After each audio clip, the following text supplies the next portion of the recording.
Hi everyone, welcome to coding scenes. इस video में हम बात करने वाले कि कैसे हम कस्टम हुक क्रिएट कर कर अपने जो इनपुट की रिपीटिंग लॉजिक है उसको हम आउटसोर्स कर दे, ताकि अपना जो कंपोनेंट है लीन हो जाए या फिर थोड़ा क्लीन हो जाए, जो इंग्लिश में बोलना चाहे। ठीक है, आप समझ रहे हैं ना क्या? बेसिकली एक आप समझिए कि यहाँ पे हमारे पास दो इनपुट बॉक्स है, राइट। आने वाले टाइम में दर्जनों होंगे। तो अब इसके लिए हम क्या क्या कितनी चीज़ें लिख रहे हैं, राइट, रिपीट कर रहे हैं कोड को, है ना। तो बेसिकली लाइक हमें थोड़ा ड्राई मेथड को फॉलो करना चाहिए, नहीं, do not repeat your self. तो इससे क्या होता है कि आपको डिबग करने में जो चीज़ इस मतलब कि दूसरे को दी जा सकती है हैंडल करने के लिए, तो क्यों ना दी जाए, राइट। तो एक काम करते, यहाँ पर एक चीज़ ये भी हो सकता था कि हमारा जो फॉर्म कंट्रोल है, हो सकता था कि हम इसको आउटसोर्स करते एज अ कंपोनेंट, और फिर हम जो भी इसकी स्टेट है या जो भी हैंडल इनपुट चेंज हैंडल जो भी हैंडलर दिख रहा है उसमें ही लगाते, राइट। तो ये एक तरीका है। दूसरा तरीका ये है कि क्यों ना बेसिकली आप सारा चीज़ यहीं रखिए, लेकिन जो स्टेटफुल लॉजिक है, राइट, इसको आउटसोर्स कर दीजिए, जो कि इसको भी हम आउटसोर्स कर सकते हैं, यानी दूसरे फाइल में मूव कर सकते हैं, और वहाँ पे हम कस्टम हुक क्रिएट करके इन सारे स्टेट को वहाँ मेंटेन करेंगे, राइट। ये चेंज को वहाँ डिटेक्ट करेंगे, जो भी अपना चेंज हैंडलर है, और उसका स्टेटस या फिर उसका स्टेट हम यहाँ पे यूज़ करने वाले। इससे क्या, अपनी कोड बहुत कम हो जाएगी और हम जितना चाहे उतना इनपुट ऐड कर सकते हैं। तो फिर शुरू करते हैं। स्टार्टिंग में हमें क्या करना पड़ेगा, जाहिर सी बात, एसआरसी के अंदर कंपोनेंट के पैरेलल मैं एक फ़ोल्डर बनाऊंगा जिसका नाम मैथ हुक्स 13, आप कुछ भी दे सकते हैं। उसके बाद इसका नाम, आपको पता है इसका नाम हमें स्टार्ट में क्या रखना है, यूज़, ताकि रिएक्ट को पता चले कि बेसिकली हम कस्टम हुक बना रहे हैं, और हम उसको प्रॉमिस कर रहे हैं कि जो भी हम बिल्ट इन स्टेट यूज़ करते वक्त प्रोटोकॉल फॉलो करते हैं, हम इसमें भी वही करेंगे, राइट, ताकि रिएक्ट ध्यान रख पाए कि कुछ मिस्टेक ना हो, राइट। तो मैं इसका नाम दे रहा हूँ इनपुट जेस। यहाँ भी हम सेम नेमिंग कन्वेंशन यूज़ करेंगे, कॉन्स्ट यूज़ इनपुट, राइट। सो रिएक्ट को ऐसा सिग्नल जाता है, और बेसिकली ये अपना बेसिक सा अभी बन चुका है। साथ ही साथ इसको एक्सपोर्ट करना पड़ेगा ताकि बाहर दुनिया को दिखे, क्योंकि एट द एंड ये कस्टम हुक है, तो दुनिया यूज़ करनी चाहिए, राइट। इसको इसके लिए एक्सपोर्ट करनी पड़ेगी, है ना। अब इसके अंदर क्या जाएगा, अगर हम एनालाइज करें बेसिक इनपुट को, तो क्यों ना हम अपना स्टेटफुल लॉजिक उधर मूव कर दे, है ना। तो पहले शुरू करते हैं एक इनपुट का काम, ठीक है, और फिर इसी को रीयूज़ करेंगे नीचे वाले के लिए। तो ये देखिए, यहाँ से अपना स्टेटफुल स्टार्ट हो रहा है लॉजिक, राइट।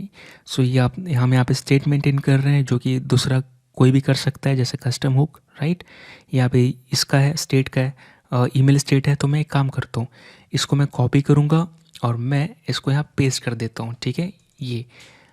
और इसके साथ मुझे इंपोर्ट करना पड़ेगा क्या, यूज़ स्टेट, तो उसको भी इंपोर्ट कर लेते हैं, इसके बिना काम चलेगा नहीं। तो मैं सम इंपोर्ट करूँगा समथिंग फ्रॉम क्या, रिएक्ट पैकेज, जिसका नाम रहेगा यूज़ स्टेट, ठीक है। अब ये चीज़ हो गया। इसके साथ साथ मैं चाहता हूँ कि जो नेम की रिगार्डिंग ये वैलिडेशन है, ये चेक, जिसको बेसिकली हमने लाइक डिराइव किया है स्टेट से, राइट। इसके लिए हमने पहले स्टेट रखा था, बाद में हमने देखा कैसे स्टेट को हटा के हम फ्लैग से भी काम चला सकते हैं, जिससे कि स्टेट जो कंपोनेंट को रिफ्रेश करता है जब भी सेट होता है, तो उससे बचा जा सकता है, राइट। एक प्रोसेस कम कर देंगे हम। तो मैंने यहाँ पे क्या, उसका भी कॉपी पेस्ट कर दिया बेसिकली, राइट। सो हमारे यहाँ पे स्टेट रहेगा उस, और फिर यहाँ पे उस इनपुट कंट्रोल, बेसिकली स्टेट किसका रहेगा, इनपुट कंट्रोल का रहेगा, राइट। फॉर्म कंट्रोल इनपुट, और फॉर्म कंट्रोल इनपुट या फॉर्म इनपुट कंट्रोल, जैसे इंग्लिश में सही लगे, लेकिन बात मैं उसी चीज़ का कर रहा हूँ, राइट, इसका। और इसका स्टेट प्लस इसका जो वैलिडेशन लॉजिक यहाँ मैंने मूव कर दिया, राइट। अब यहाँ पर और क्या क्या मूव कर सकते हैं, पहले तो इसका नाम सही कर देते हैं। अब यहाँ पे क्योंकि मुझे रीयूज़ करना है, राइट, मल्टीपल इनपुट्स के लिए, तो मैं यहाँ पे नेम नहीं रख सकता, राइट। तो मैं एंटर्ड नेम ना रख कर मैं एक जेनरिक नेम देना चाहूँगा जो सबके लिए यूज़ हो, जिसका नाम रहेगा एंटर्ड वैल्यू, और यहाँ पे नेम बन जाएगा set entered value, right. So entered value, set entered value, right. जो वैल्यू को एंटर किया उसको चेंज करेंगे इससे, है ना। और बाय डिफ़ॉल्ट तो इससे मिलेगा ही मिलेगा। उसके साथ एंटर्ड नेम इज़ टच्ड नहीं, मैं यहाँ पे लिख सकता हूँ इज़ टच्ड, ठीक है, यानी कि सब पे काम करेगा, जो भी इनपुट कंट्रोल है वो क्या टच हुआ है कि नहीं चेक करेंगे। यहाँ पर भी मैं इसको रीनेम कर दूंगा, राइट। ये हटाकर मैं करूँगा इज़, यहाँ पे कैमल केस फॉलो करेंगे मर्यादा को फॉलो करते हुए। So is touched, set is touched, right. शुरू में यहाँ भी फॉल्स होना चाहिए। अब एंटर्ड नेम इज़ वैलिड नहीं, हमारा वैल्यू वैलिड होना चाहिए, right. So value is valid, ठीक है। और ये कब वैलिड होगा बेसिकली, ये देखते हैं, राइट। लेकिन एक चीज़ ये देखना है हमें, अगर हमने इस लॉजिक को यहाँ रखा, इसका मतलब क्या, हम अपने कस्टम हुक को काइंड ऑफ फ्लेक्सिबल नहीं रख रहे हैं ताकि जो इनपुट चाहे जैसा लॉजिक इम्प्लीमेंट करे वैलिडेशन का, राइट। तो मैं चाहता हूँ कि देखिए यहाँ पे तो इनपुट इसके लिए था, ये नेम के लिए सही लग रहा है, लेकिन मैं ईमेल वाले में क्या कर रहा, यहाँ पे ये भी चेक कर रहा क्या ईमेल इंक्लूड करता है एट, राइट, या एट रेट सिंबल। तो अब मैं क्या करूँगा, हर एक चीज़ यहाँ पे लिख दूंगा नहीं, मैं चाहता हूँ कि जो इस हुक को यूज़ करे, यूज़ इनपुट को, वही लॉजिक इम्प्लीमेंट करे, राइट, कि तुम्हें क्या वैलिडेशन करना है, यानी कि ये कंपोनेंट में वैलिडेशन होना चाहिए। मैं एक तरीका दूंगा कि हाँ आप अपना लॉजिक पास कर सकते हो। तो आपको पता है मैं यहाँ बेसिकली हायर ऑर्डर कॉन्सेप्ट पढ़ा हमने, हायर ऑर्डर फंक्शन का, कि एज अ फंक्शन एक फंक्शन को इन अ पैरामीटर हम पास कर सकते हैं, या as a parameter as a argument हम भेज सकते हैं फंक्शन को, या एक्सेप्ट भी कर सकते हैं ना, पास भी कर सकते हैं, एक्सेप्ट भी कर सकते हैं।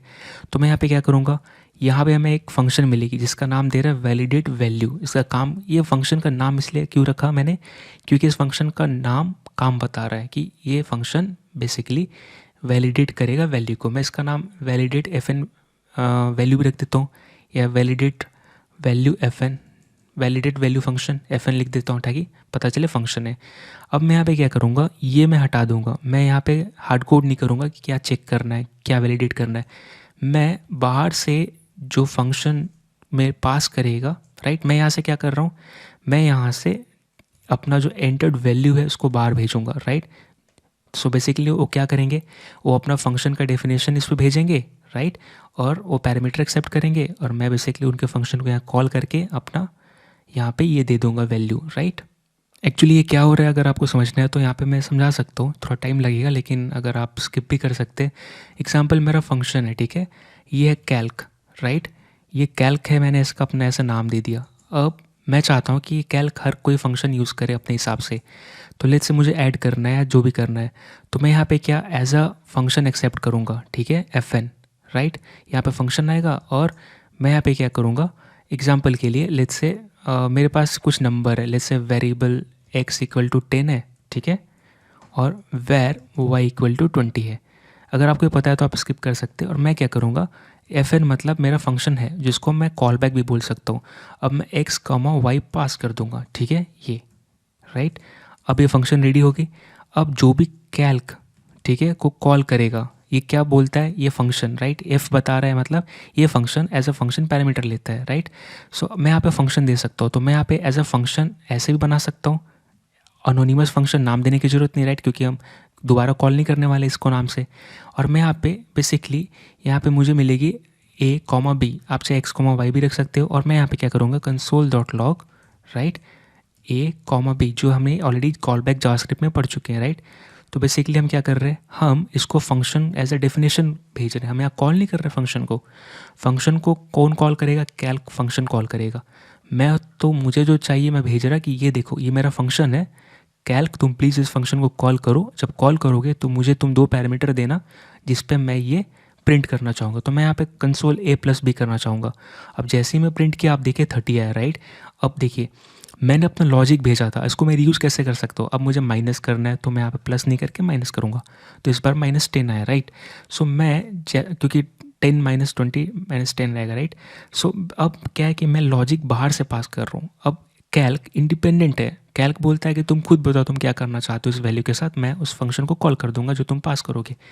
तो मैं एज अ डेफिनेशन, राइट, मैंने फंक्शन को डेफिनेशन दिया, इस फंक्शन को कैल्क को as a definition argument pass किया, और इसने एक्सेप्ट किया। और फिर इसने क्या किया, इस फंक्शन जब भी एफ एन को ऐसे करली ब्रेसेस लिखेंगे तो क्या होगा, फंक्शन रन हो जाती है। और ये फंक्शन जब रन होगी तो सर्च करेगा कौन सा था, तो आपको पता है एक कैल्क पहले ढूंढेगा, कैल्क यहाँ है जो कॉल कर रहा है, और क्या फंक्शन कॉल भेज रहा है, ये फंक्शन भेज रहा है। तो यही जैसे एफ एन ब्रैकेट डालेगा वैसे ये फंक्शन रन हो जाएगी, राइट। और फिर ये हम जो भेज रहे हैं यहाँ पर अपना आएगा। तो आई होप आप समझ गए होंगे कि हम ऐसा फंक्शन को हम फंक्शन को एज अ फंक्शन आर्गुमेंट भी भेज सकते हैं और जो चाहे वो परफॉर्म कर सकते हैं। तो यही चीज़ थी जो मैं यहाँ पे करना चाह रहा हूँ कि ये बाहर वाले बताएंगे कि उनको क्या करना है, मैं बस वैल्यू उसमें रिटर्न कर दूंगा, ठीक है। आई नो बहुत लंबी होगी, आप उसको स्किप कर सकते हैं, और मतलब उस पर तो ऑप्शन अवेलेबल ही रहती है। अब मैं यहाँ पे क्या करूँगा, मैं बाहर वाले को दे रहा हूँ कि ये डिसाइड करे कि वैल्यू इज़ वैलिड है कि नहीं है, लेकिन वैल्यू वैलिड है कि नहीं है इसके ऊपर मैं एरर डिसाइड कर सकता हूँ, है ना। अब ये डिसाइड करेगा कंपोनेंट, लेकिन इसके फ्लैग के बेस पे अब ये अगर ट्रू होगा, इस फ्लैग के बेस पे मैं क्या डिसाइड करना चाहता हूँ, बल्कि मेरा एरर दिखाने की नहीं दिखानी, राइट। तो ये बाहर वाले डिसाइड करेंगे कि वैलिड है कि नहीं वैलिड है। अगर वैलिड है तो अब मैं डिसाइड करूँगा एरर दिखाने का नहीं दिखाना। तो ये लॉजिक तो मैं लिख ही सकता हूँ, राइट। तो मैं यहाँ पे क्या करूँगा, मैं यहाँ पर बेसिकली ये जो एंटर्ड नेम है इसको हार्ड कोड किया, मैं यहाँ पे इज टच लिखूँगा। अगर किसी ने इनपुट को ऑलरेडी टच किया है, राइट, और उसके बाद मेरा input not value is valid है, राइट, मतलब वैल्यू VALU इज़ वैलिड। सो अगर मेरा, इसको मैं पहले लिख लेता हूँ, ठीक है। अगर मेरा वैल्यू वैलिड नहीं है, ठीक है, और साथ उसके साथ साथ किसी ने इनपुट को टच कर दिया है ना, ये, तो इसका मतलब क्या कि ये नेम यहाँ पे जो है मैं हैज़ एरर लिख देता हूँ, यानी कि इस इनपुट के ऊपर एरर है, राइट। अब मतलब ये डिसाइड करेंगे बाहर वाले लॉजिक कि क्या उनको करना है। अब जो मुझे वो बताएंगे उसके बेस पे मैं एरर चेक करूँगा, राइट, कि एरर दिखानी कि नहीं दिखानी है। तो ये तो हो गया काम। अब इसके साथ साथ क्या करूँगा, मुझे रिटर्न करनी पड़ेगी, राइट, क्योंकि जो इस कस्टम हुक को यूज़ करेगा उसको कुछ ना कुछ चाहिए होगा। तो मैं यहाँ पे रिटर्न करूँगा। रिटर्न में मैं क्या करना चाहता हूँ, यहाँ पे एक ऑब्जेक्ट, आपको पता है कि आप ऑब्जेक्ट भी रिटर्न कर सकते हैं, एरे भी रिटर्न कर सकते हैं, स्ट्रिंग भी। तो मैं मल्टीपल चीज़ भेज रहा, राइट, और ऑब्जेक्ट बेस्ड तरीका है। तो मैं वैल्यू की वैल्यू पेयर में बेसिकली भेजने का, वैल्यू को मैं मैप कर दूंगा एंटर्ड वैल्यू से, राइट। सो मैं बोल रहा कि मैं बाहर की एज अ वैल्यू भेज रहा और इस पे मैप कर रहा मैं स्टेट का, ये, राइट। उसके बाद इज़ वैलिड, वैलिड है क्या, तो ये बताएगा वैल्यू इज़ वैलिड, ठीक है। सो ये की मैं अपने मन से आप भी दे सकते हो, बाहर वही यूज़ करना पड़ेगा। यहाँ पे हैज़ एरर, राइट, ये मैं सेम रख दे रहा हूँ। और जावास्क्रिप्ट जो मॉडर्न है उसके हिसाब से अगर दोनों सेम है तो आप एक ही रख सकते हो, बिहाइंड द सीन्स वो दोनों ऐसे यूज़ करता है, राइट। लेकिन हमारे लिए कैसा है, हम ऐसे लिख सकते हैं, दोनों सेम है, क्योंकि अपना की और जो की पे आप बेसिकली वेरिएबल या आइडेंटिफायर का नेम असाइन कर रहे हैं। अब मैं यहाँ पे क्या करूँगा, ये चीज़ हो गई है। अब एक चीज़ और करते हैं हम, और इसके अंदर क्या क्या ला सकते हैं। अब मल्टीपल इनपुट रहेंगे तो मल्टीपल स्टेट आ गए, और स्टेट को हैंडल करने वाले भी रहेंगे हैंडलर। वो कहाँ पे है, name input change handler, right, name input blur handler. तो मैं इसको भी कॉपी कर दूंगा, ठीक है, जहाँ तक चाहे उतना तक स्लिम करूँगा, बेसिकली जो स्टेट के साथ खेल रहे हैं, राइट। मैं एप्लीकेशन का कस्टम लॉजिक नहीं छू रहा है ना, मैं सिर्फ वही जो कॉमन है, राइट, जो स्टेट के साथ खेल रहे हैं। तो मैं यहाँ पे अपना जो आप नाम देना चाहेंगे अच्छा नाम दे सकते हैं। तो बेसिकली नेम नहीं है, अब मेरा यहाँ पे जो नाम रहेगा ये रहेगा value change handler base, because ये फंक्शन क्या करेगा, वैल्यू को चेंज करेगा। और कौन से वैल्यू को चेंज करेगा, हमारे एंटर्ड वैल्यू को, राइट। और उसको सेट करने के लिए हमारे पास सेट एंटर्ड वैल्यू है, राइट। और यहाँ पे मैं ज़्यादा ज्ञान दे रहा था, हटा देता हूँ। यहाँ पे मेरा रहेगा ब्लर के लिए, तो मैं यहाँ पे देता हूँ इनपुट ब्लर हैंडलर, राइट। जो भी इनपुट है वो ब्लर होने पे मैं क्या चाहता हूँ रन हो, basically set is touched, set is touched मैं ट्रू कर दूंगा, राइट। अब इसको भी मैं रिटर्न कर दूंगा। तो मैं यहाँ पे क्या करूँगा, वैल्यू चेंज हैंडलर, राइट, और इसके साथ मैं मैप कर दूंगा वैल्यू चेंज हैंडलर, राइट। अब आपको पता है कि ये दोनों सेम है तो मैं एक ही रखूँगा, क्योंकि की वैल्यू की और जो आइडेंटिफायर नेम आप असाइन कर रहे हैं लेफ्ट और राइट जब सेम होते हैं तो आप एक ही रख सकते हैं। जावास्क्रिप्ट को पता है कि यहाँ पे देखिए मिस्टेक हो गया, नेम में एच कैपिटल ए आ गया, यहाँ पे सही है वैल्यू चेंज हैंडलर, राइट। अब यहाँ पे मैं क्या करूँगा, और एक अपना ब्लर वाले भेजूँगा। तो ब्लर वाले का क्या नाम है, इनपुट ब्लर हैंडलर, राइट, ये चीज़। सो मैं क्या क्या भेज रहा, अपना स्टेट, उसका वैलिडिटी स्टेटस, एरर है कि नहीं है, राइट, और वैल्यू चेंज हैंडलर, राइट। अब मैं ये चीज़ें उधर से एक्सट्रैक्ट करूँगा, है ना, तो मैं वहाँ पे जाऊँगा और इसको इंपोर्ट करूँगा। अब मैंने एक्सपोर्ट किया है तो इनपुट भी, मतलब यूज़ इनपुट एक्सपोर्ट किया है तो उधर इंपोर्ट भी कर सकते हैं। तो मैं यहाँ पे इसको एक्सपोर्ट किया तो इंपोर्ट करूँगा, इंपोर्ट, और क्या करूँगा, basically use input from hooks double dot, मतलब कि पीछे जा रहे हैं बेसिकली इससे पीछे, और जस्ट इसके पैरेलल में है तो slash hooks slash use hyphen input. इसके बाद मैं यहाँ पे यूज़ करूँगा। तो आपको पता है नॉर्मली जैसे यूज़ करते हैं वैसे ही, जैसे बाकी बिल्ट इन हुक को यूज़ करते हैं वैसे भी करेंगे। सो यूज़ इनपुट, और बेसिकली ये कुछ रिटर्न करेगा क्योंकि हमने बनाया, और हमने बनाया तो हमें पता है कि हम क्या रिटर्न कर रहे हैं, तो उसको एक्सट्रैक्ट करेंगे। So value is valid has error, ये सारी की सेम रहने चाहिए, राइट, जब आप एक्सट्रैक्ट कर रहे हो। तो मैं यहाँ पर कॉन्स्ट और यहाँ पे अपने को एक्सट्रैक्शन का की वैल्यू देना पड़ेगा। तो मैं यहाँ पे वैल्यू राइट एक्सट्रैक्ट करूँगा, और यहाँ पर मैं किससे मैप कर दूंगा, एंटर्ड नेम से, राइट, ये एंटर्ड नेम। सो मैं इसका नाम रखूंगा एंटर्ड नेम। मैप नहीं कर रहा, समझ रहे हो ना आप क्या, मैं कह रहा कि मैं डिस्ट्रक्चरिंग में की वैल्यू को उठा रहा, राइट, जो मैं यहाँ से भेज रहा, राइट, ये, लेकिन मैं उसको रेफ़र करना चाहता हूँ इस नाम से, ठीक है, एंटर्ड नेम से।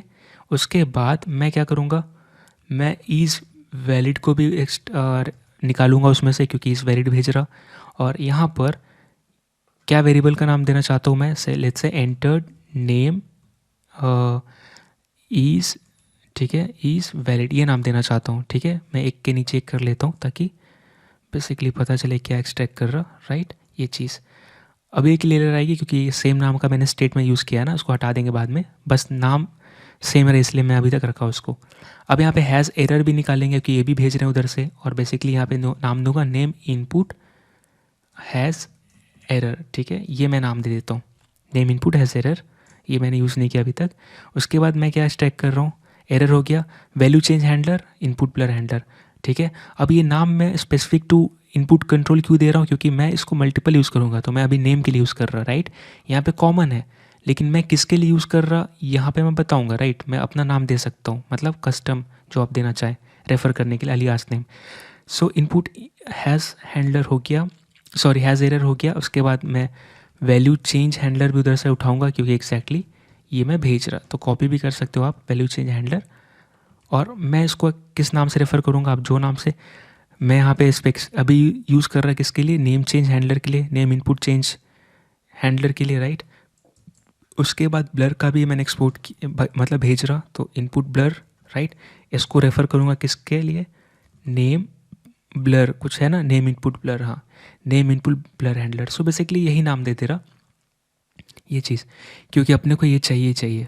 वैसे मैं ये सबको हटा दूंगा क्योंकि ऑलरेडी ये मैं मूव कर चुका ना, मुझे नाम चाहिए अच्छा खासा ताकि लगे कि हाँ, या फिर मैं काम करता हूँ नाम भी अलग दे देते हैं, राइट। सो मैं यहाँ पे नेम इनपुट चेंज हैंडलर है, तो मैं नेम चेंज हैंडलर यहाँ पर नेम चेंज हैंडलर, ठीक है। और यहाँ पे नेम ब्लर हैंडलर, राइट, क्योंकि अब इनपुट तो मुझे पता है इनपुट के लिए यूज़ कर रहे हैं, तो मैं ऐसा नाम दे दिया, right. Enter name is valid, सब चीज़ हो गया। अब क्या है, अब इसको मैं यूज़ करूँगा, तो मैं क्या करूँगा, इसको मैं हटा दूँगा, और मैंने इन दोनों को, क्योंकि मैंने उनको एक्सपोर्ट कर दिया वहाँ पे, साथ ही साथ मैं इसको भी हटा दूँगा, राइट, ये चीज़। अब मैं यहाँ पे एक चीज़ है, entered name is valid, name input is invalid, basically ये नेम इनपुट हैज़ एरर से चेक हो जाएगा, तो मैं सेम, मैंने बस नाम अलग रखा, ठीक है। तो अब क्या है, इसको मैं यूज़ करूँगा बेसिकली, तो अब यूज़ करने का टाइम आ चुका है। तो मैं पहले एंटर्ड नेम जो है ऑलरेडी है, सब चीज़ है, ये मैपिंग ऑलरेडी मैप कर चुका हूँ मैं, राइट। यहाँ पे नेम इनपुट चेंज हैंडलर है, इसको जो है अपने को नाम देना पड़ेगा। मैं क्या करूँगा, ये हैंडलर को भी हटा दूँगा नेम की रिगार्डिंग, राइट, सिर्फ नेम की रिगार्डिंग हटा रहा है क्योंकि मैं नेम के लिए अभी इम्प्लीमेंट कर रहा हूँ, ठीक है। अब यहाँ पे मैं क्या यूज़ करने वाला हूँ, जो मैंने दिया ऑलरेडी ऊपर। सो इनपुट के लिए मैंने क्या दिया, नेम के लिए यहाँ पे name change handler, name blur handler, right. So same use करेंगे। ऑन चेंज में मैं क्या अटैच करूँगा, नेम चेंज हैंडलर, राइट, और जब ब्लर हो so name blur handler, right, name blur handler, right. अब बेसिकली किसको कॉल, ये जो ऑन चेंज किससे लिंक किया मैंने, जो मैं इधर से एक्सट्रैक्ट कर रहा हूँ, और आपको पता है फंक्शन सा रेफरेंस टाइप, तो जब ये कॉल कर रहा उधर मतलब नीचे अटैच कर रहा है, मतलब ये कॉल होगा, और ये कॉल होगा मतलब क्या, बेसिकली ये हैंडलर कॉल होगा, राइट। और हैंडलर बेसिकली वैल्यू रखेगा ही रखेगा, राइट, जो स्टेट में हमने मेंटेन किया यहाँ पे। तो ये चीज़ हो गया। अब मैं यहाँ पे क्या करूँगा, धीरे धीरे यूज़ करूँगा। तो यहाँ पे मैं क्या कर रहा, set enter name test, right. अब ऑलरेडी अगर हैज़ एरर है, ठीक है, तो जाहिर सी बात है कि हमें अलाउ नहीं करना। अगर इज़ वैलिड नहीं है तो जाहिर सी बात है मैं अलाउ नहीं करना फॉर्म को, तो इसको चेक करने की ज़रूरत नहीं क्योंकि ऑलरेडी हम वहाँ पे कर रहे हैं, है ना। अब यहाँ पे inter name is valid, enter email is valid, right, ये सही है, इसको चेंज करने की ज़रूरत नहीं। अगर मेरा एंटर नेम वैलिड और ये नहीं है, अगर ये ट्रू है तो ये ट्रू हो जाएगा। ये फॉर्म का स्टेट तो हम यहाँ पे ही रखेंगे जहाँ पे अपना कंपोनेंट के अंदर जितने फॉर्म्स के इनपुट फील्ड है वहाँ पे ही, और ये अपना यही कंपोनेंट है, राइट। तो यहाँ पे ही स्टेट इसका रखेंगे, सॉरी आई मीन इसका वेरिएबल का ट्रैक। और फिर नीचे अब ये जो है ना, set enter name, set email, right, ये चीज़, तो बेसिकली इसको हम हटा देंगे। क्यों, क्योंकि ये हम बेसिकली कहाँ पे कर सकते हैं, अपने यूज़ इनपुट में, यानी कि वैल्यू सेट कर रहे हो और जब कोई क्लियर करना चाहे तो भी क्लियर कर सकते हैं। तो मैं यहाँ पे कॉन्स्ट रीसेट करके एक फंक्शन बनाऊंगा, ठीक है। इसको कॉल करने का बस एक ही मुद्दा रहेगा कि जो हमारा इनपुट है उसको मैं क्लियर कर दूंगा, ठीक है। तो मैं सेट एंटर्ड वैल्यू को यहाँ ब्लैंक कर दूंगा, ठीक है। सेट टच्ड राइट ऐसा है, इसको मैं फॉल्स कर दूंगा, ठीक है। और मैं इसको भी एक्सपोर्ट करूंगा बाहर की ओर, ताकि कोई बाहर से फॉर्म को रीसेट कर पाए, फॉर्म को नहीं, अपने इनपुट को। मैं सेम नाम रखूँगा, राइट, की और आइडेंटिफायर नेम, इसलिए मैं यहाँ पर रीसेट इसको यूज़ करूँगा। कौन से इनपुट फील्ड को रीसेट करूँगा, तो मैं अभी नेम के लिए यूज़ कर रहा, तो रीसेट नेम इनपुट, ठीक है। ये मेरा फॉर्म चेंज हैंडलर है, राइट, फॉर्म सबमिट हैंडलर। और बेसिकली मैं यहाँ पे क्या कर दूँगा, रीसेट बस ऐसे कर दूँगा, ठीक है। अब जैसे ही ये कॉल होगा तो मेरा इस इनपुट के regarding blur plus input entered value दोनों ही, सॉरी, इनपुट टच और ये दोनों रीसेट हो जाएंगे, है ना। तो एक का काम हो गया। और नीचे कहीं बच रहा है, यस, यहाँ पे वैलिड चेक कर रहा, तो मैं यहाँ पे जाहिर सी बात है हैज़ एरर, है ना, ये चीज़। तो ये मैं यूज़ कर रहा हूँ अपने फॉर्म के ऊपर जो क्लास अटैच कर रहा हूँ, ताकि पूरा का पूरा फॉर्म लाल पीला हो उसके लिए, राइट। ये ट्रैक तो यहीं रखेंगे हम, जहाँ पे अपना इनपुट कंट्रोल है, क्योंकि ये स्टेट का पार्ट नहीं है। तो मैं यहाँ पे क्या सिंपल चेक कर सकता हूँ, और यहाँ पे मुझे चेक करना है इनवैलिड। सो यहाँ पे बेसिकली मैं ये चेक कर सकता हूँ अगर हैज़ एरर, यानी नेम इनपुट हैज़ एरर, ठीक है। मैंने यहाँ पे ऑलरेडी एक्सट्रैक्ट किया है, इस अलियास नेम यूज़ कर रहा हूँ, name input has error, right. अगर इनपुट हैज़ एरर तो भाई ये फॉर्म कंट्रोल के साथ इनवैलिड क्लास पे अटैच कर दो। और बेसिकली मैं इसको यहाँ से टाइप कर रहा, तो अब मुझे कहीं नहीं दिख रहा जहाँ पे मुझे चेंज करना चाहिए। ये तो भाई ईमेल के लिए है, ठीक है, ये अपना हो गया नेम के लिए। और यहाँ पे बेसिकली कुछ है तो रिटर्न कर देंगे। अगर अभी रिफ़्रेश करो तो एरर देखते आ रहा है कि नहीं। बेसिकली यहाँ पे क्या बोल रहा है एक बार देखना पड़ेगा रिफ़्रेश करने के बाद। लाइन नंबर 71 पे कह रहा है name input is invalid is not defined, name input is invalid, line number 71।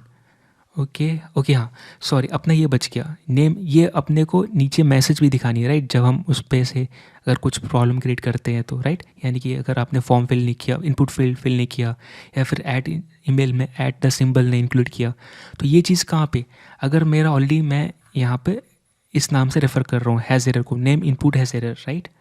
So name input has error, ये वाली चीज़, राइट, ये मैं यहाँ पे ऑलरेडी मैंने एज एलियास नेम पास किया, राइट, इस की को जो हम डिस्ट्रक्चरिंग कर रहे हैं इस यूज़ इनपुट से, क्योंकि ये हमें ऑब्जेक्ट दे रहा है। वो अलग बात है मैं डिस्ट्रक्चरिंग कर रहा है इस नाम से, क्योंकि भाई इसी नाम से हमने भेजा है तो इसी नाम से डिस्ट्रक्चरिंग करनी पड़ेगी। लेकिन मेरी मर्जी में जो भी नाम देना चाहूँ, और मुझे पता है कि मैं इसको यूज़ कर रहा हूँ इनपुट नेम के लिए, तो मैं यहाँ पे नेम ट्रीट करूँगा, राइट। तो अब अगर मैं यहाँ पे जाऊँ तो बेसिकली रिफ़्रेश करूँ तो एक एरर आ रही है, इसको भी देख लेते हैं। ओके, अब एक चीज़ मिस हो गया, वैलिडेट वैल्यू FN। ये कह रहा है कि भाई तुम एक बात बताओ, तुम्हारा जो यूज़ इनपुट हुक है, कस्टम हुक है, एक पैरामीटर भी मांग रहा है यहाँ पे, राइट। अगर मैं यहाँ पे जाऊँ तो ये देखिए पैरामीटर मांग रहा है, जो कि फंक्शन है जिस पे कि हमें लॉजिक पास कर रहा है, और ये उसको हमें डेटा डालकर इधर दे देगा जो आप फंक्शन पास करोगे। तो मैं यहाँ पे इनबिल्ट फंक्शन पास कर सकता हूँ, सॉरी, अनोनिमस फंक्शन पास कर सकता हूँ। तो मैं फंक्शन लिखूँगा और बेसिकली यहाँ पर ऐसे कुछ कर सकता हूँ, राइट, और यहाँ पे रिटर्न कर दूंगा। अब यहाँ पे मुझे पता है जो फंक्शन जो मैं पास कर रहा हूँ वो डेफिनेशन है, और ये उस डेफिनेशन को रन करेगा और ये वैल्यू पास करेगा। तो एंटर्ड वैल्यू मुझे मिल जाएगा यहाँ पे, जिसको मैं एज अ वैल्यू एक्सेप्ट करना चाहता हूँ। और अगर ये वैल्यू, ठीक है, जो है ट्रिम करूँ, क्योंकि मैं नेम के लिए यूज़ कर रहा, राइट, तो मैं ये मेरा सिर्फ ब्लैंक ही चेक करूँगा। अगर ये ब्लैंक नहीं है तो ट्रू रिटर्न करो, राइट। अब मैं इसको रिटर्न कीवर्ड हटाने के लिए बेसिकली करली ब्रेसेस, यानी कि बेसिकली सेम लाइन में ही एक्सप्रेशन रहेगी तो रिटर्न भी हटा सकते हैं। और आपको पता है ये अब एक्जैक्टली सेम काम करेगा। अब ये इस फंक्शन को रन करेगा यहाँ पे, और ये अपने को डेटा देगा। अगर अब मैं रिफ़्रेश करूँ तो एरर चली जाएगी, एक्जैक्टली सही काम कर रहा है। मैंने नेम के लिए किया था, तो अगर नेम फिल करता हूँ और इसके साथ अगर ये फिल करता हूँ, लेट्स से email am.com, तो सही काम करता है, राइट, और क्लियर भी हो रही है। तो आपने देखा कि बेसिकली मैंने क्या किया, मैं अपने इनपुट को, राइट, जिसके लिए मैं इतना स्टेट और इतने सारे चीज़ें ट्रैक कर रहा था, उसको आउटसोर्स कर दिया एक यूज़ इनपुट नाम का कस्टम हुक में, और मैं यहाँ पे ही उसका स्टेट मेंटेन कर रहा हूँ और यहाँ पे उसको यूज़ कर रहा हूँ, राइट। सो आई गेस हम कस्टम हुक तीसरी बार यूज़ कर रहे हैं, राइट? एक बार हमने एचटीटीपी के लिए भी यूज़ किया था, उससे पहले सिंपल यूज़ किया, और अभी हम फॉर्म के लिए यूज़ कर रहे हैं। तो कस्टम हुक कितना पावरफुल है और कितना अपने लिए बेनिफिट दे रहा है, यानी हेल्पफुल है, आप देख रहे हैं इसकी पावर, राइट? कि कैसे हम अपने लॉजिक, राइट, स्टेटफुल लॉजिक को एक्सट्रैक्ट करके आउटसोर्स कर दे रहे हैं, और वहाँ पे हम स्टेट मेंटेन कर रहे हैं यहाँ पर, और यूज़ हम यहाँ पे कर रहे हैं। समझने वाली ये भी बात है कि यूज़ कस्टम हुक का जो बेसिकली थ्योरी ये भी कहता है, राइट, कॉन्सेप्ट ये भी कहता है कि आप ओनली लॉजिक शेयर करते हो, राइट? ये लॉजिक हर कोई यूज़ कर पाएगा, लेकिन स्टेट वही यूज़ करेगा जो यूज़ इनपुट जहाँ पे यूज़ कर रहे हो, राइट? अभी हम यूज़ इनपुट किसके लिए यूज़ कर रहे हैं? सिर्फ यहाँ पे। तो अभी सिर्फ हम एक फील्ड के लिए एक्सेस कर रहे हैं, राइट? तो सिर्फ इसी फील्ड के लिए ये रिस्पॉन्सिबल रहेगा, बाकी फील्ड के लिए नहीं। और यहाँ स्टेट कोलाइड भी नहीं होगा, शेयर भी नहीं होगा, इसका स्टेट इसके स्कोप में रहेगा, राइट? सो इतनी पावरफुल है कि हम अपने कस्टम लॉजिक को एक्सट्रैक्ट करके स्टेटफुल लॉजिक को बाहर भेजते रहे, और हमारा स्टेट शेयर नहीं हो रहा, सिर्फ लॉजिक शेयर हो रहा है ना? और हर एक बार जब यूज़ इनपुट कॉल करोगे तो हर एक के लिए वो एक स्टेट मेंटेन करेगा, जितने बार कॉल करोगे आप, जितने बार मतलब जितने जिसके लिए कॉल करोगे, राइट? अभी हमने किसके लिए यूज़ किया? ओनली इनपुट, नेम इनपुट के लिए, राइट? सो आई होप आपको ये समझ में आया होगा। और यूज़ हुक वाली तो हम ऑलरेडी कवर कर चुके हैं, हमें एक बार यहाँ पे प्रैक्टिस करनी थी, इसलिए हमने यूज़ कर लिया। आई होप आपको वीडियो समझ में आया होगा। मिलते अगली वीडियो में। Thank you so much, bye bye, take care.